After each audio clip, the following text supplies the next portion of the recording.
और खबर हम दें अपने नाज़रीन को। नई मरदमशुमारी के तहत नई हल्का बंदियों से मुतालिक दरखास्त पर समाअत में इस्लामाबाद हाई कोर्ट ने इलेक्शन कमीशन समेत फरीकैन को नोटिस भी जारी कर दिया है।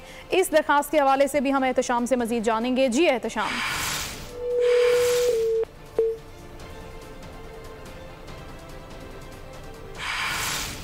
एहतशाम कयानी से राब्ता मुनक़ता हो गया है। एक और ख़बर आपके साथ शेयर कर रहे हैं। नई मरदमशुमारी के तहत नई हल्का बंदियों से मुतालिक भी दरखास्त पर समाअत हुई है इस्लामाबाद हाई कोर्ट से, और इलेक्शन कमीशन समेत दीगर फरीकैन को इस्लामाबाद हाई कोर्ट ने नोटिस जारी कर दिए। चीफ जस्टिस आमिर फारूक ने ही समाअत की है। इस दरखास्त पर शहरी की जानिब से ये दरखास्त दायर की गई थी।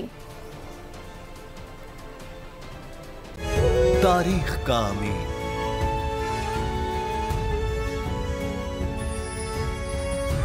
आजादी की अलामत,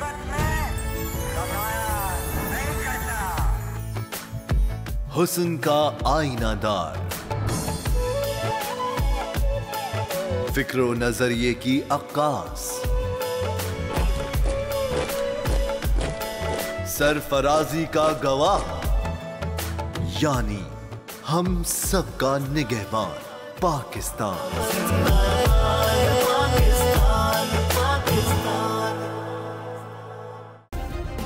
सब्सक्राइब करें और बेल दबाएं ताकि कोई खबर रह न जाए।